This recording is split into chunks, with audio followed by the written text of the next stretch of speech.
Good morning mga farmers. Dilim naman. So yan, mainit kasi na taklop tayo, no? Takpan natin to eksakto. Magtatap 3 po sila. So itong lungpin po natin, magka 2 months pa lang pala itong ano natin, lungpin. So ipapakita ko sa inyo ano na itsura after nito. Naglawan na ito na. Sama dito ito. Maday. So ito mga farmers, yung top dress nila 17017. So halong nitrogen tsaka potassium. Ito talaga yung pang top dress sa sa palay na magto 2 months pa lang. So ito yung pan natin palay na ako sa inyo. Ayan. Lungpin na sabog tanim ang ginawa. So nung bumalik tayo dito, parang wala pang damo noon. Kasi maliliit. Pero tingnan nyo po ngayon kung sino yung matatangkad. Yan po yung damo mga farmers. Yung matatangkad na yun, sabi ni Kuya. Yan. Yan yung mga damo niya mga farmers. Pero ito, ang diskarte niya to para mamatay. After mga 3 days, i-spray nito. Para tapos, di ba abunuhan ngayon, after mga 3 days, i-spray nila ng pandamo. Yun po yung diskarte niyan. Kasi medyo mahirap patay ng mga yan eh. Yun po yung diskarte niya, tapos patubigan. Tapos mabubulok na po siya. Unti-unti siya mabubulok. So dapat madami po yung tubig po niya. Ayan. Ito yung sako niya mga farmers. 17017. Nakalagay naman po dito nitrogen 17%, potassium 17%. So yan po yung niya, pang top 3 talaga may nakalagay po mga farmers top 3. So yan, pag nag 2 months na po kasi itong lungpin natin, mag-start niya yan lumabas po yung kanyang yung sinasabing panicle Pero before po yon, siyempre po muna siya. Kailangan niya muna ng fertilizer like nito. Bibilog na kasi yung nito yung tiller po niya, yung stem po niya bibilog na po siya, mag-start na po. Pero nung nakita natin nakaraan hindi pa ganito. Tingnan niyo po ngayon, kapal na po. Ang kapal na po yung kanyang yan makapal. So pansin niya mga farmers, naninilaw pa So kailangan ito talaga ng abono. Timing na timing po itong binibigay po nila ng abono kasi pang top 3 talaga. Potassium saka nitrogen.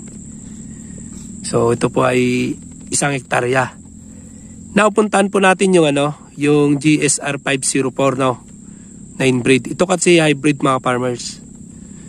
So ngayon kaganda ng lungpin na 20096. Yan po yung resulta po niya. Ano po ito mga farmers sabog tanim pong ginawa.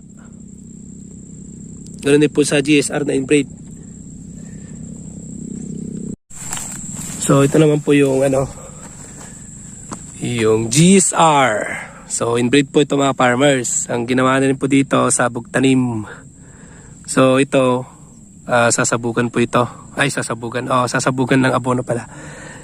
So halos magkatabi lang po yung lungpin. Dito po yung lungpin sa kabilang kasi ito Sa likod po natin, yan po yung lungpin. So dito, GSR 504. So doon po sa kasamaan po natin, nabanggit po niya na mas maganda raw po yung GSR 12. Yung pinakita ko po sa inyo na raip ang ginawa lipat tanim.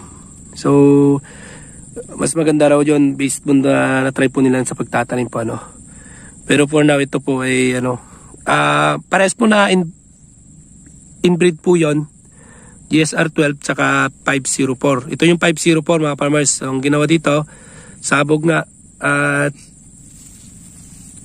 inabunuhan na ngayon pang top 3 17017.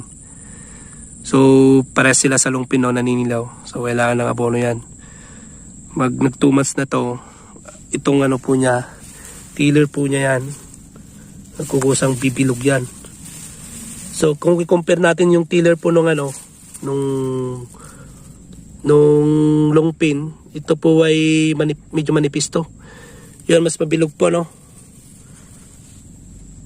So, yun po pagkaiba po nila kasi inbreed po ito. Hybrid naman po yun. Mabilis kasi pag hybrid. Ang gamit nila dito na pangpatay ng damo, kung matatanong niyo po mga farmers, ay yung Frontier tsaka yung Pi Zero, mga farmers. Yun po yung gamit po nila sa mga damo po na ganito. So, yun po yung gamit nila katapos ng top dress, no? So, ito po, timing na timing yung paglagay po nila. So, kino-compare ko kasi itong dalawa. Long pin na 2096 saka GSR 504 na inbreed na inbreed na palay tsaka hybrid. So, lamang talaga tong hybrid mga farmers, tong long pin. Kaya marami naglulong pin dito sa amin. So, yung GSR 12 naman maganda po, no? Inbreed po 'yon. Pero para siyang long pin pag lumalaki siya. So, ang pagkaiba lang nila kasi dalawang klase po ito, hybrid. Mas maganda pa rin yung kwan ng long pin kaysa doon sa GSR.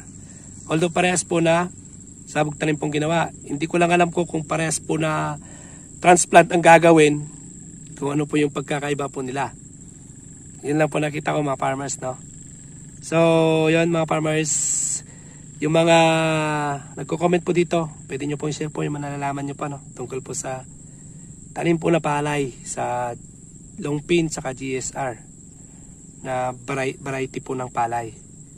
So, yung pamatay nyo po ng damo, pwede nyo po i-share dito mga farmers para po mabasa po ng mga ka-farmers po natin na nangangailangan din ng mga kasagutan po, no? Tungkol sa mga pangdamo po na palay. So, hanggang dito na lang po. Maraming salamat po sa lahat po ng subscribers. And Happy New Year po sa lahat. Sa muli po. Bye-bye.